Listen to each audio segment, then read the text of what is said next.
This is also sometimes referred to as heuristics as well. I don't know if anyone's heard of either of those terms. I'd heard of heuristics before mental modeling. So then when I heard of mental modeling, I was like, there's a new thing I'd never heard of before. And then I started looking into it and I was like, this is the same name for something that I've already had a look at. And where I find these particularly useful with clients in personal training work, or Sylvain, in your work as an osteo, will probably just be getting people to make slightly better decisions with their health and lifestyle generally. And one of the difficult things sometimes about decision making is that when we're not with clients, when we're not in the gym with them, or if we are online training them, so they are flying solo, sometimes can be quite tricky for people to make better decisions. But essentially what mental models are is, as it says on the screen here, like a kind of a roadmap of the external world, or another way of putting that is like an internal representation of the way that the external world works. And we all have them. We'll all already be using this, but this is just a way of articulating what it is that we sometimes do really intuitively.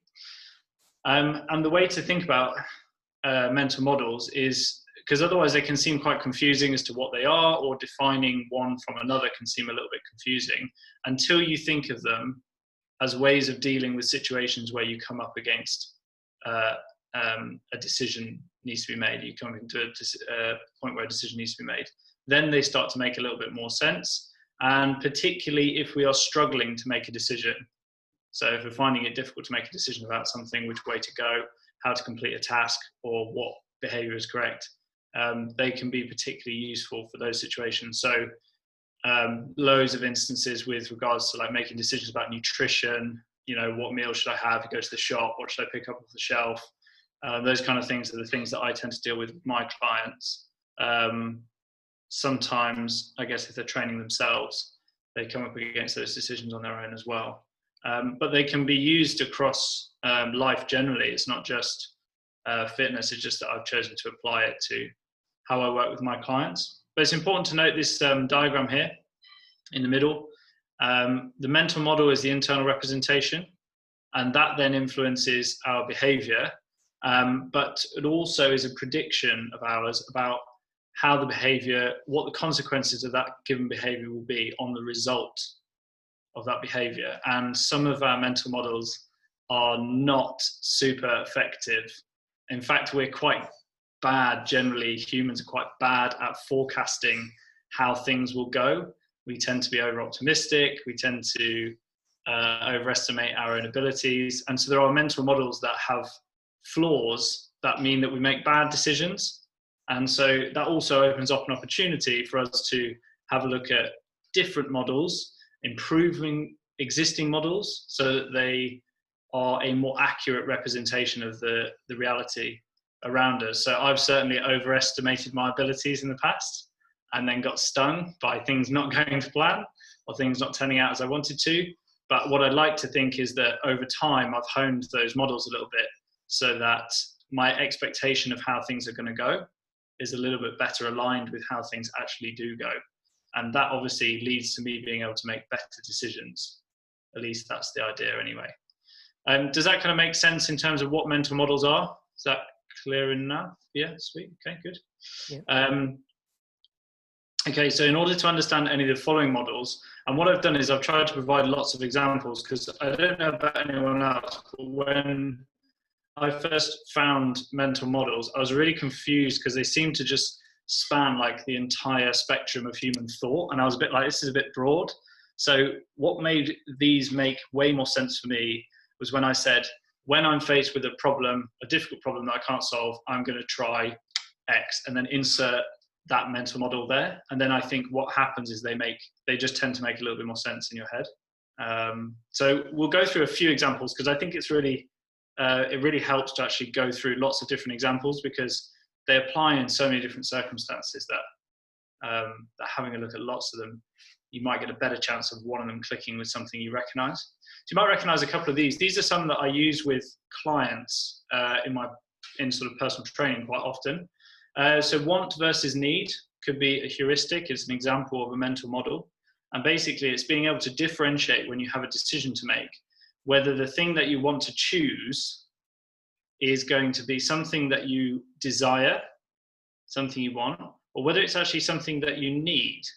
And so where I use this with PT is like, particularly with regards to nutrition, we're very good at being able to talk our way into making a decision. Like I'm good at rationalizing my decisions. So I'll use my understanding of nutritional science to justify having a pre-workout, which is a cake, when that workout might not necessarily warrant me actually eating an entire cake before I do the workout, but it's just I quite want the cake really. But if I want the cake, I'm kind of like, maybe I shouldn't have it, maybe I don't really need it. Versus that kind of idea, do I actually need a cake? If I was running a marathon or an ultra marathon, which in my head I am, but actually in reality I'm not, then I might actually need those calories or that sugar. So what I tend to do with clients is when they approach a decision about nutrition, it's like, do you want it or do you actually need it? And am I going to starve if I don't have this food, or is it actually just something I want? And that enables me to, what that does, using that mental model to make a decision, what that does is it slows down the decision process. So rather than sort of maybe making that behavior pattern choice subconsciously, I've now stopped before I've made the decision.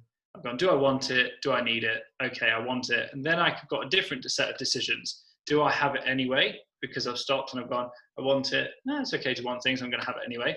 Or, okay, I do want it. I don't really need it. So I'm going to actually leave it. And I think when I've discussed sort of dieting with clients and the fact that they're trying to lose weight, which is what a lot of my clients have come to me for over the years, is trying to just bring your nutrition down to the things that you want, what things that you need, and trying to eliminate some of those things that, yes, we might want them, but ultimately they're going to move me away from my goal. So you guys may have come across that one before or used different language to kind of think about it or talk about it, but it's certainly a good mental model. The next one happens a lot, and you guys may, I don't know, just a quick show of hands if you've ever come across that argument at the bottom where it's like, I reduced my carbohydrates and I lost weight, therefore carbs make you fat. I don't know if anyone's kind of just seen that on social media before, but like there is a correlation between somebody reducing their carbohydrates, perhaps in this instance, and losing weight, but it was perhaps not the carbohydrates themselves that caused the weight loss, rather a reduction in calories. So you can see how using this mental model, unless, like, if I just use an intuitive sense of what has brought about that outcome, I might get the wrong answer. You know, if I pick up, and this can happen with anything, right? If I do some barbell training versus some dumbbell training and I end up putting on some muscle or getting stronger, I could come to the conclusion that like it was actually the barbell that got me stronger and not lifting of the weights. So I could be like, oh, actually dumbbells are no good because they don't really get me any stronger, but barbell did. So it must be something special to do with the barbell. And while there was a correlation, another word for that is obviously relationship. There was a relationship between me picking up the barbell and doing those exercises and then getting stronger, fitter, or gaining muscle. It wasn't the same as the barbell caused me to get stronger. It may have been something else. So another really good one, because I think it just helps you, again, just bringing it back to like personal training situations. It can be difficult for clients to separate correlation from causation. And so I think sometimes if you actually teach them to get to that point where they're going to make that decision of like, okay, I think this thing is down to this, you actually need to go and check whether you understand that it was definitely that caused it, or whether actually it was something else. And that can lead on to, I'm hoping it's on the next one.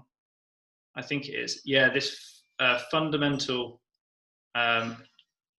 attribution error. It's attributing a certain outcome to, in this instance, the way that they've talked about it here is an innate ability, but it could be just the wrong object, you know? So we attribute success to the wrong the wrong part of our behaviour or the situation that we found ourselves in.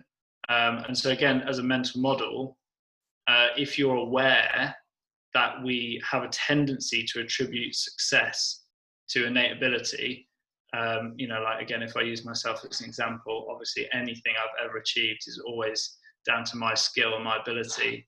And actually, in reality, it's probably down to a set of far more complicated circumstances. And not just, that I'm amazing, although I do like to think that anyway. Has anyone come across these before? Has anyone come across confirmation bias before? I'm just going to throw it out to you guys now, because I've gone through a couple of those. Do they resonate with situations you've had with clients? Have you heard of those before? Feel free to unmute at this point. Yeah, I've heard of the confirmation bias before. Oh, sorry. I was just zoomed forwards now. And what about the other ones? Do you think, have you had kind of examples where clients might, or yourself might have something when you kind of perhaps want it, but maybe don't? Yeah, definitely. That's a regular thing. Yeah. Yeah, that's a regular feature. But yeah, certainly that one, yeah. I think out of all of them, for me, that's the most common, followed by confirmation bias. Yeah. So what have you had in terms of confirmation bias? The one with the carbs, that one. Yeah. That one's quite common. I've got one that I had someone that didn't want to do, that wasn't that keen on doing squats and deadlifts for a while, and that just came out of nowhere, and it was, they just thought it wasn't going to be very good for their joints, and it would just like kept being like, well, I just don't think it will be. And I was like, okay, so do you, like, where has this come from? And trying not to be too, well, you're wrong. And then finding evidence that suggests that it actually is more beneficial. But yeah, that was one that there wasn't even any contradictory evidence, but it was just, well, it's just common sense. And I was like, okay, well, I can, even though, you're like, I don't see where it comes from, you're like, interesting. But yeah, that was one that I've had, I guess, a few times. Common sense is a great one, because that's another regular heuristic that gets talked about quite a lot. Common sense is obviously talked about when we use it in colloquial terms. It tends to be like, what we're trying to say is that's obvious to me. But often common sense is something that's known by,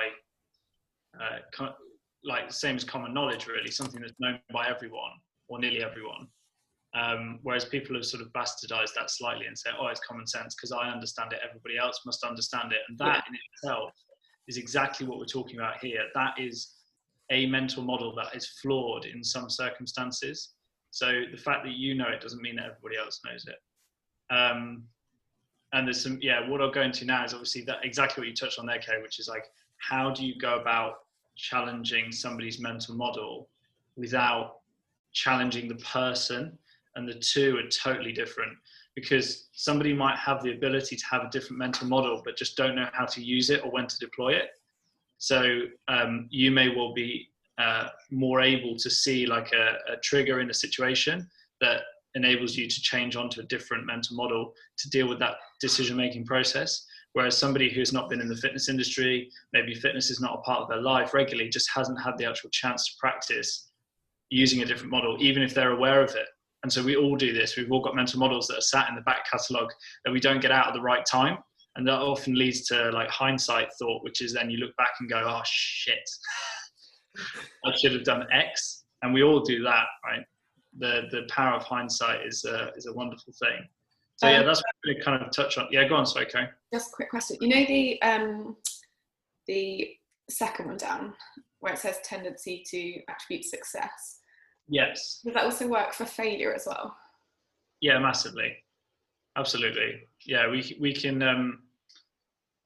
get the right, so we can pick up on something that was a characteristic of the decision-making process or the outcome that was like a success or a failure. based on presumably what we determined to be the goal in the first place, but then we attribute it to the wrong thing. So like you see this often, like it was my fault, I should have just tried harder, that kind of stuff. And whereas like, well, have you done it before? No, I've never tried this before. Okay, fine. So it's the first time you've ever tried it and you're expecting it to be perfect, you know, so that like we do this kind of stuff all the time. And what we often do a little bit is we jump, and this is kind of what I said in my post on the thing, is we jump a little bit from, okay, well, don't blame yourself. And it's like, all you're doing is just giving someone information, expecting them to be able to make that decision in the future. And what we want to do is we want to expand mental models a little bit into mental model coaching, where what you actually encourage the client to do is go, okay, next time you come up against that same thing, how are you going to recognize that this is not a situation in which to blame myself? And then you end up having a conversation where the client's actually imagining in their head, okay, so that situation, but if it's something I've tried for the first time, then it's probably not a good chat. It's probably not a good time to give myself that kind of critique. And you're like, yeah, that's probably better. That's the kind of coaching that will actually change people's opinion, not just telling them. You can't just give someone the answer and then they go and do it. Like that's not, we wouldn't just do that with squats. You wouldn't just squat perfectly in front of your client, just do that. You know, you'd take them through the little bits and teach them how to do it. So we need to do the same with decision-making process. And that's basically what remodeling is. And this is a really nice example on the left-hand side, where it's kind of a way of challenging somebody's thought process or decision-making process, and exactly what you said there about blaming themselves, without actually making the target of your criticism the person. So this is just a nice way of being able to demonstrate to someone the way that they think without actively criticizing them. So it's kind of like this rate your nutrition out of 10 this week. And if somebody's inclined to think that they're maybe not doing very well at the moment, their mental model might be to focus on the things that they can improve. And we would say that was quite a good thing. You focus on the things you can improve, but it can also be problematic as well, because people can get overwhelmed with the things they're doing badly and have a blind spot for the things they're doing well. And whereas this kind of thing is, okay, they're like, okay, I got 4 out of 10. And what they're expecting for you to say is, okay, let's have a look, see how we can get that up to an 8. But instead you flip it on them. So you inverse the problem, right? And you say, okay, tell me why it wasn't a 2. And now all of a sudden what you're getting someone to imagine is you're getting someone to view their blind spot in their thought process, which is, what am I doing well already? So what am I doing with my nutrition that's made it a 4? And rather than focusing intently on the problem, of which they're not that well placed to solve those issues, because maybe they don't have much experience with losing weight, maybe they don't have much experience, that kind of stuff. So what you're giving, you're giving someone an impossible task if you're just giving them all these things to do when they first don't understand what it is they're doing well. Has anyone ever used that kind of stuff before? Or can anyone now imagine that might be quite a good thing to say to their clients? Yeah, the latter. I never thought about doing that before, actually. It never occurred to me. But yeah, and I think that can be not just with the clients with nutrition and training, I've done it to myself, actually. Like last year, I started personal training part-time. So I got a full-time job doing it part-time.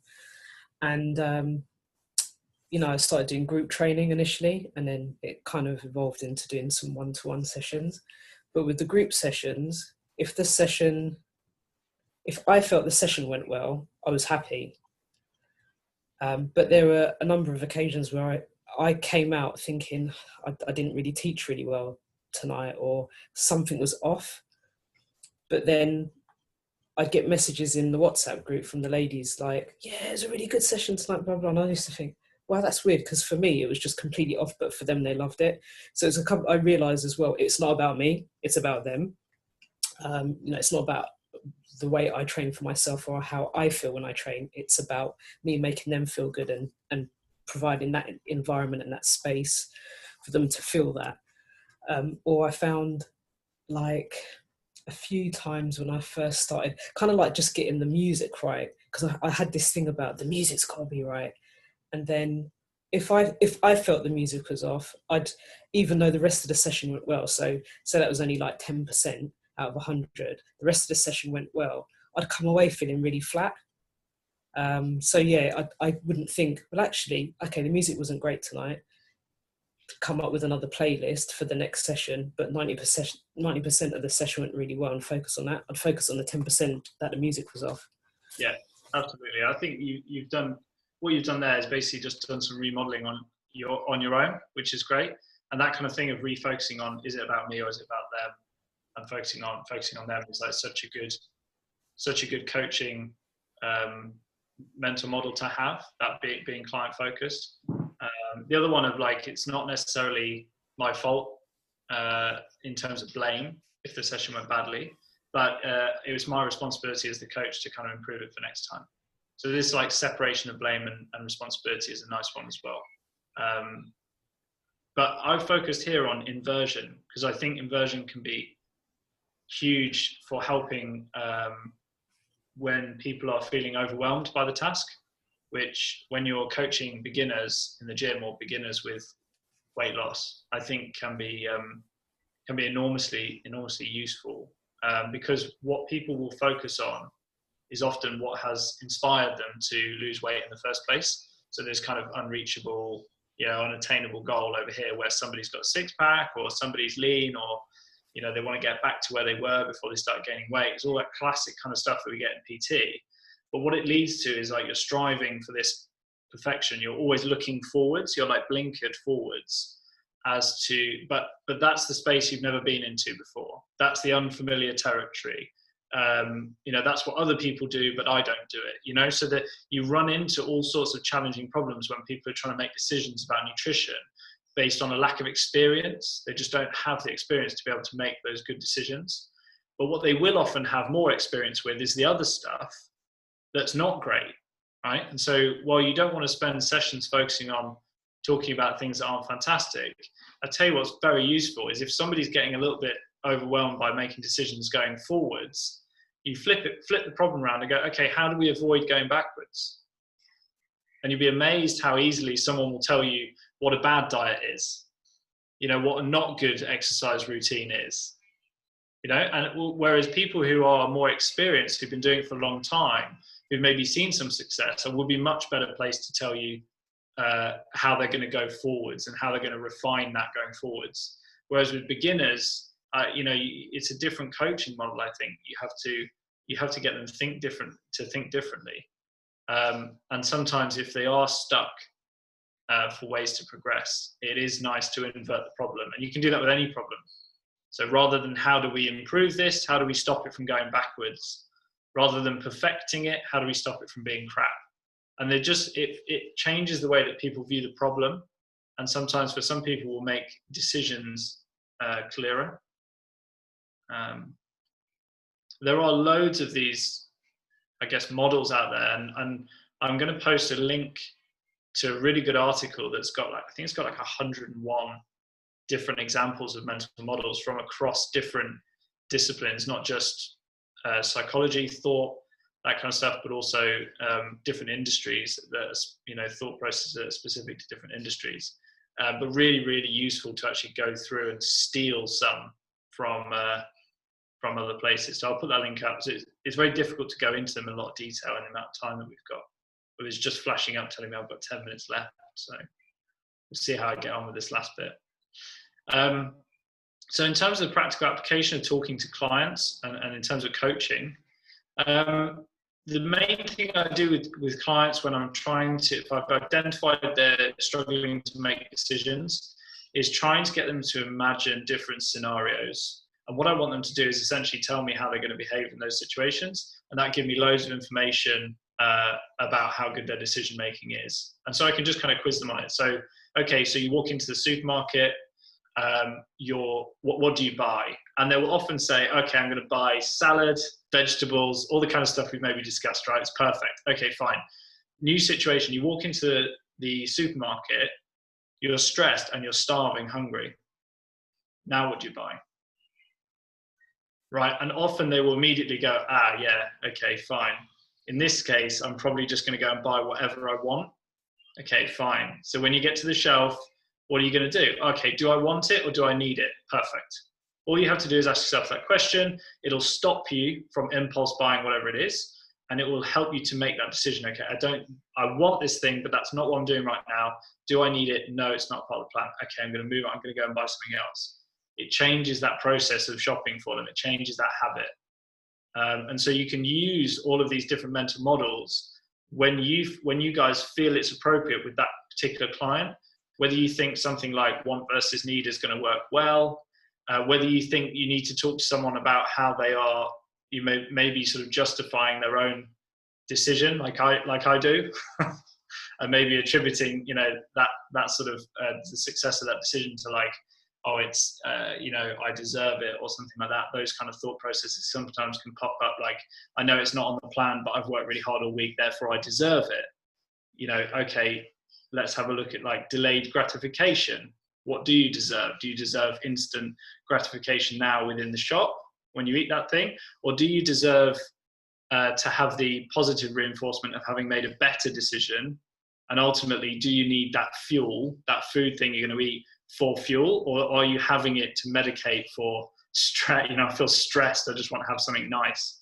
So I think you can really start to plan out with clients. And I would encourage you not to jump into, when I first started using this stuff with clients in conversation, I jumped in to give them advice way too quickly. I was like, okay, in this situation, I would do X, Y, and Z. That is not what I'm trying to do.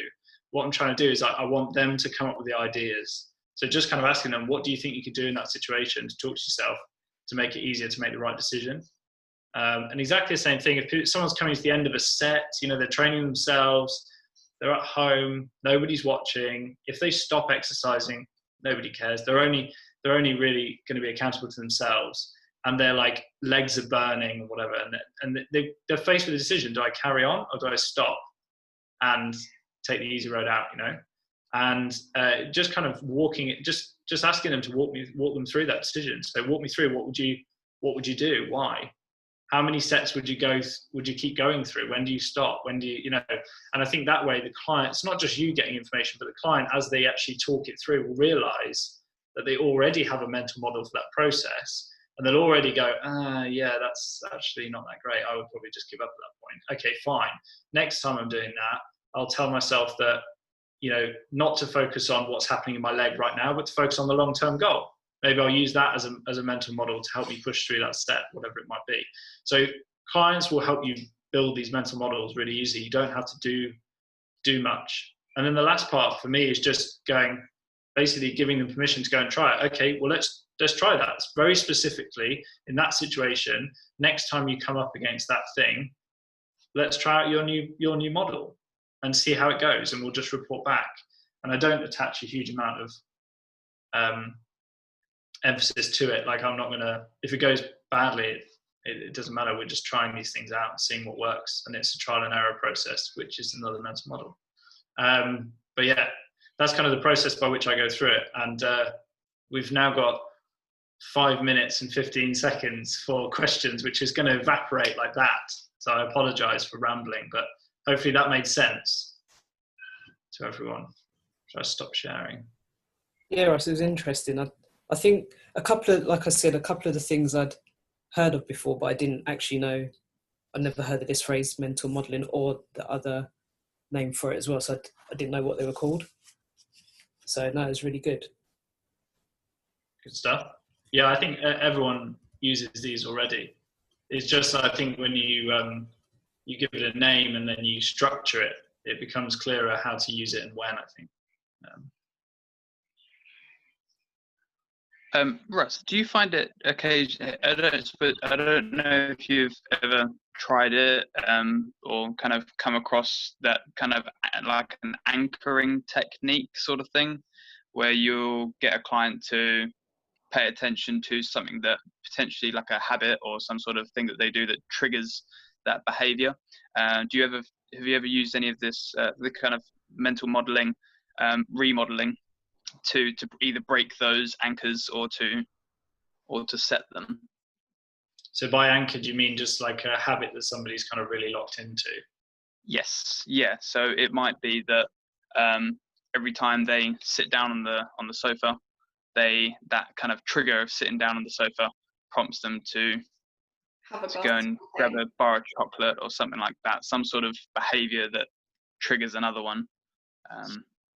Yeah, I think for that kind of stuff, what's most useful for me is actually, and I think it's the first. I think it's the first principle of physics that they use for this one. I think Elon Musk has talked about it a few times in business. It's like, and it works well as well for like things that are really locked in.